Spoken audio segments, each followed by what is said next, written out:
สวัสดีครับผมสวัสดีครับพ่อแม่พี่น้อง FC ไทยลาวเวอร์สุขุสุคนวันนี้มาพบมาพ่อกับบอต้นวันที่21ตุลาคมปีพศ2568ตอนนี้ก็บอต้นก็เลิกงานเป็นที่เรียบร้อยทุกคนเนาะบอต้นทำงานทุกวันไม่มีวันหยุดแต่ว่าเลิกเที่ยงตื่นตี 4เลิกเที่ยงทุกคนเนาะวันนี้บอต้นจะมานำเสนอเพื่อนอีกคนหนึ่งเพื่อนรักของบอต้นอีกคนหนึ่งเนาะซึ่งคนที่จะเป็นเพื่อนกับบอต้นเนี่ยคนเราศีลมันต้องเสมอกันเนาะศีลมันต้องเสมอกันเราถึงจะเป็นเพื่อนกันได้บ่าวต้นกับบ่าวแจ๊บนี่เป็นเพื่อนกันมาโอ้เกือบ3 ปีแล้วครับทุกคนเกือบ3 ปีเนาะหลังจากที่บ่าวต้นนำเสนอเพื่อนของบ่าวต้นอีก2 คนมาแล้วเนาะคือบ่าวตู่แล้วก็บ่าวโบวันนี้บ่าวต้นจะมานำเสนอเพื่อนอีกคนหนึ่งเราทุกคนเพื่อนรักของบ่าวต้นอีกคนหนึ่งคือบ่าวแจ๊บสตอรี่ชีวิตหลายๆคนอาจจะรู้จักเนาะ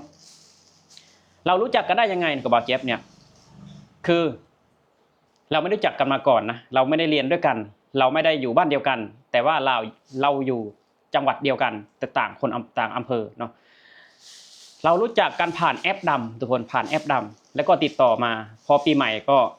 เพื่อนแจ๊บเนี่ยมาหาบ่าวต้นที่ห้องแล้วก็พากันไปทำบุญไปท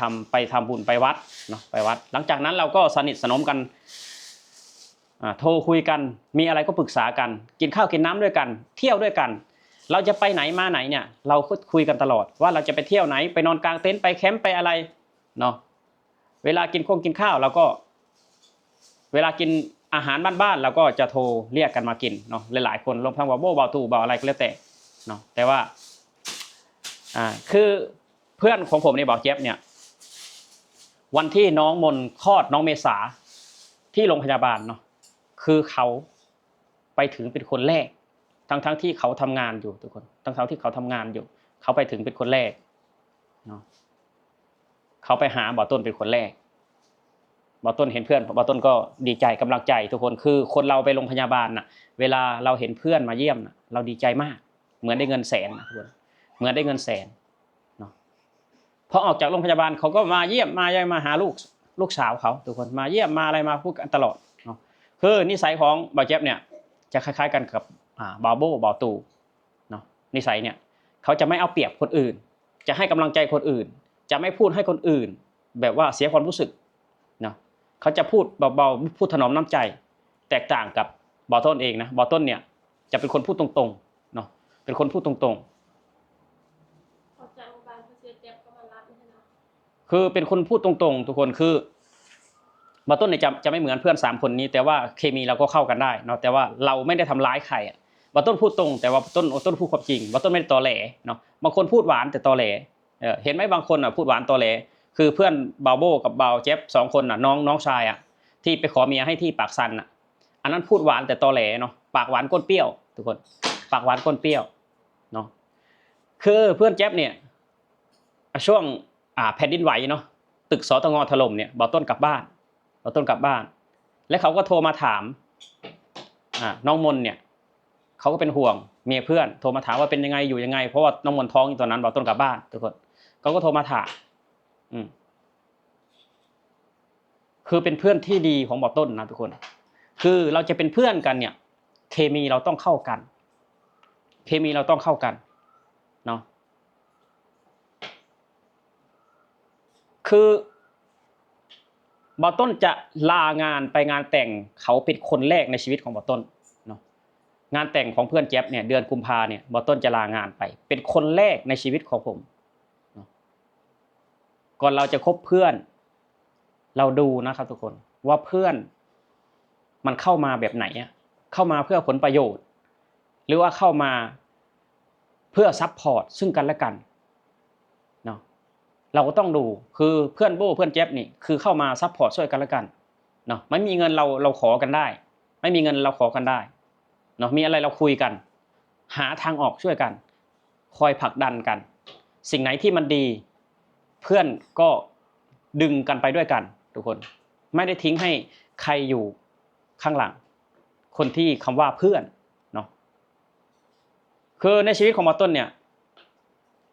จะมีเพื่อนสักคนเนี่ยบ่าวต้นก็เลือกอยู่แล้วเนาะบ่าวต้นก็เลือกอยู่แล้วเราต้องหาเพื่อนที่จะพาเราไปหาแสงสว่างหรือว่าหนทางที่มันดีในอนาคต วันที่ออกจากโรงพยาบาลทุกคนวันที่ออกจากโรงพยาบาลเพื่อนแจ๊บนี่ก็ไปรับเนาะเพื่อนแจ๊บนี่ก็ไปรับทุกคนไปรับมาถึงห้องเลยคือไม่เคยทิ้งไม่เคยปล่อยปละละเลยคำว่าเพื่อนบอต้นก็อยากขอบใจเพื่อนเนาะที่ขอบใจฟ้าดินเนาะขอบคุณฟ้าดินที่ส่งเพื่อนดีๆมาให้ส่งคนดีๆมาให้เรารู้จักกันไม่ว่าบ่าวโบ้บ่าวแจ๊บบ่าวตู่เนาะทุกคนถึงว่าถ้าวันหนึ่งเราทะเลาะกันเนาะเราทะเลาะกันบ่าวต้นสัญญาว่าจะไม่เอาเรื่องต่ำๆวิธีต่ำๆมาทำร้ายเพื่อนนะทุกคนถ้าวันหนึ่งมันผิดพลาดเราทะเลาะกันเนี่ยบ่าวต้นจะไม่ทำร้ายเพื่อนด้วยวิธีสกปรกเนาะบ่าวต้นจะไม่รีดไถเงินเพื่อนบ่าวต้นจะไม่แจ้งลิขสิทธิ์ช่องเพื่อนนิสัยของบ่าวต้นเป็นแบบนี้บ่าวต้นจะเป็นลูกผู้ชายมากเนาะทุกคนคือเพื่อนแจ๊บนี่เป็นอีกคนหนึ่งนะที่ไปขอเมียให้น้อยปากเซเนาะที่ไปขอเมียให้น้อยปากเซกับบ่าวโบ้2 คนกับบ่าวโบ้2 คนพอเขาไปขอเมียให้น้อยปากเซเนี่ย2-3 วันเขาก็ไม่ได้โทรหาผมนะพอเขามาเขาก็โทรหาผมเลยเขาก็โทรหาผมเขาก็คิดถึงความรู้สึกของผมนั่นแหละเนาะเพราะว่าผมไม่ชอบน้อยปากเซแล้วเขาก็โทรหาผมเลยเขาก็โทรมาหาเพื่อนนู้นนี้เนาะแต่ผมก็ไม่เป็นไรผมก็แยกแยะออกว่าเพื่อนเรากับเพื่อนเขามันคนละส่วนกันเนาะแต่ว่าเพื่อนแจ๊บก็แคร์ความรู้สึกของผมเนี่ยโทรมาหาผมก็ไม่เป็นไรพอมาวันหนึ่ง3 คนนี้ก็ได้แยกกันคือเรื่องราวที่ทุกคนได้เห็นเนาะน้อยปากเซก็แทงข้างหลังเนาะแทงข้างหลังพี่ชาย2 คนที่ไปขอเมียให้เนี่ยที่เป็นผู้หลักผู้ใหญ่ลางานลาการเนี่ยไปขอเมียให้น้อยปากเซแทงข้างหลังสุดท้ายก็แตกแยกนี่แหละทุกคนคือบ่าวต้นพูดมาตลอดว่าคนเราถ้าศีลไม่เสมอกันมันอยู่ด้วยกันไม่ได้ถ้าศีลไม่เทียบเท่ากันมันอยู่ด้วยกันได้ไม่นานเนาะคือแจ๊บกับโบ้เนี่ยเป็นคนถนอมน้ำใจคนอื่นแต่น้อยปากเซเนี่ยเป็นคนข่มคนอื่นดูถูกคนอื่นเพื่อยกตัวเองขึ้นสูงอันนี้ก็เรื่องราวนี้ก็มันเป็นเรื่องราวที่เป็นคลิปที่พูดรวมๆนะทุกคนเพื่อนแจ๊บด้วยแล้วก็น้อยปากเซด้วยเนาะนิสัยมันแตกต่างกันมากนี่แหละทุกคนที่คือการเป็นมาของคำว่าเพื่อนบ่าวต้นกับบ่าวแจ๊บเนาะแล้วก็บ่าวโบ้บ่าวตู่นิสัยของ3 คนนี้จะคล้ายๆกันแต่ว่านิสัยบ่าวต้นก็จะไปอีกแบบหนึ่งเนาะบ่าวต้นจะเป็นคนพูดแรงๆและก็ตรง